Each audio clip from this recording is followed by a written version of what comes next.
Hola, ¿qué tal? A ver, en este vídeo vamos a hablar sobre los asistentes de OpenAI.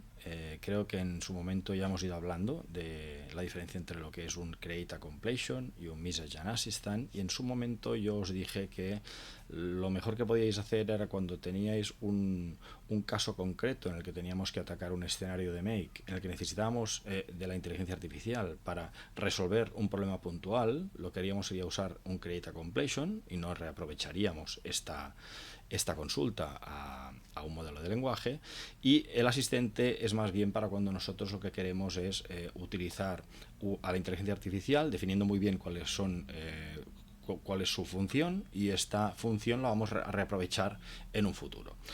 Pues bien, realmente no es solo esto, sino que tenéis que tener en cuenta que el asistente nos va a permitir hacer otro tipo de funciones que van a poder acceder a otras utilidades vía backend, ¿de acuerdo? Entonces, en ese backend lo que vamos a poder hacer nosotros va a ser definir otros escenarios o otras funciones distintas. Bien, entonces, cuando nosotros nos vamos a lo que sería a los asistentes de OpenAI, tenemos por un lado el nombre del asistente, tenemos las instrucciones de sistema, tendremos el modelo con el que queremos trabajar y luego podremos añadir todo lo que sería la información estática. Bien, esa información estática pues son los documentos que dotarán de más contexto a nuestro asistente.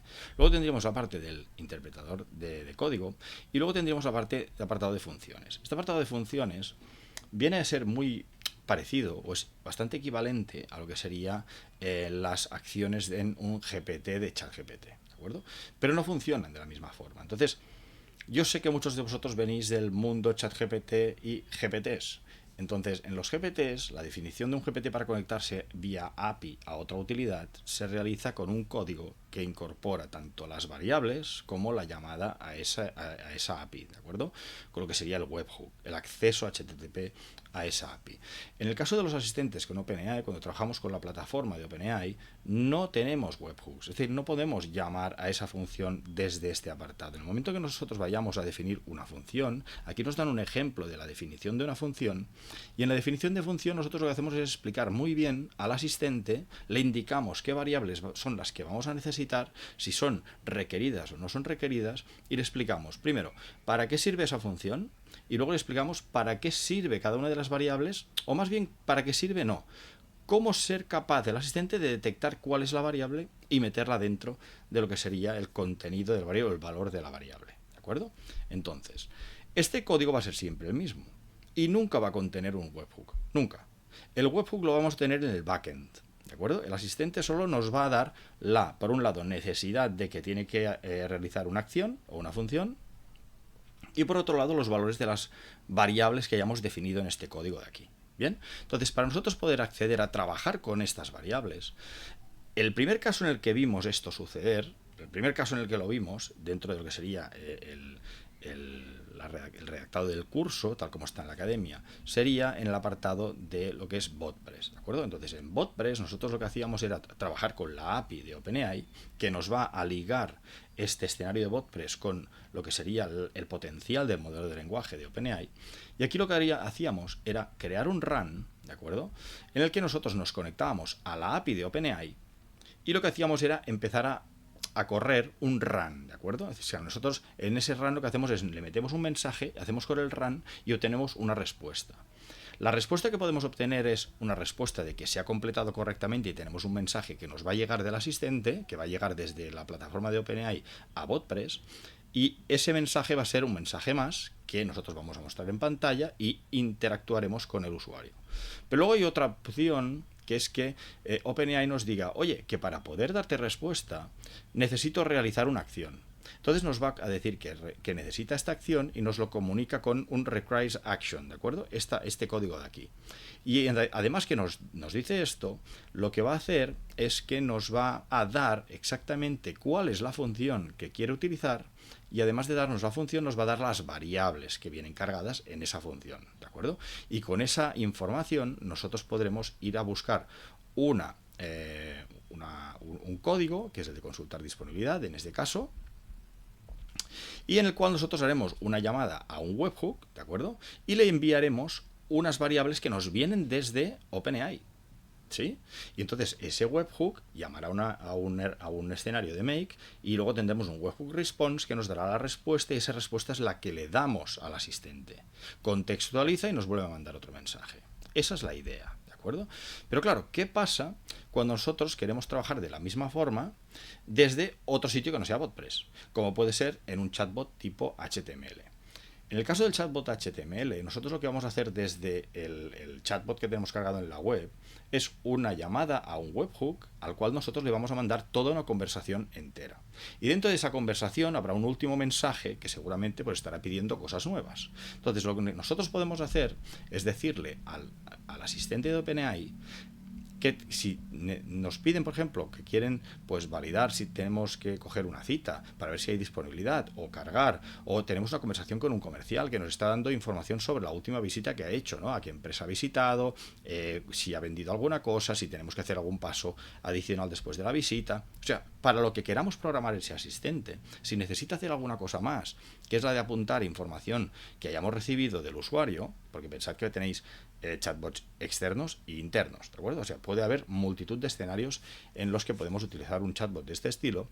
Lo que vamos a hacer es informar a este asistente de que en ese momento nosotros queremos hacer una función, actuar con una función. Entonces, ¿cómo vamos a poder hacer que esa función funcione? Está claro que desde aquí no tenemos la opción de poner ese webhook. Entonces, para poder trabajar de esta forma, lo que vamos a hacer nosotros es en nuestro escenario de make, llamaremos al asistente y en el momento que llamemos al asistente que contiene una serie de funciones, nosotros lo que vamos a poder hacer es trabajar con esas funciones. ¿De acuerdo? Entonces, la definición de funciones va a ser básicamente seleccionar para cada función qué llamada a un webhook queremos hacer. Entonces, lo que ya os había anticipado, ¿de acuerdo? Si quiere cargarse ahora este asistente, que veo que no quiere cargarse, vamos a cancelarlo. Lo que voy a hacer va a ser borrar este módulo y vuelvo a añadirlo. A ver si esta vez se conecta.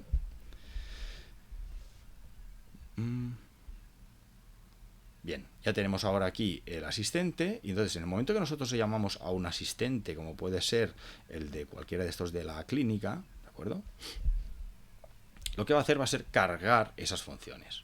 ¿Las veis? Las tenemos aquí. Muy bien, entonces, lo que ya os había comentado ayer, os comenté.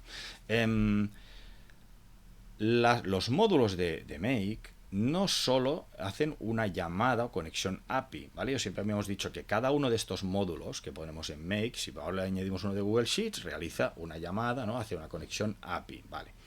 Cada uno de estos módulos tiene diversas llamadas. En este caso, la primera llamada es la de, bueno, ir a consultar. Gracias a que tengo aquí cargada mi información de la conexión con la API, lo que va a hacer va a ser una primera llamada para identificar, como es un módulo de asistentes, qué asistentes dispongo.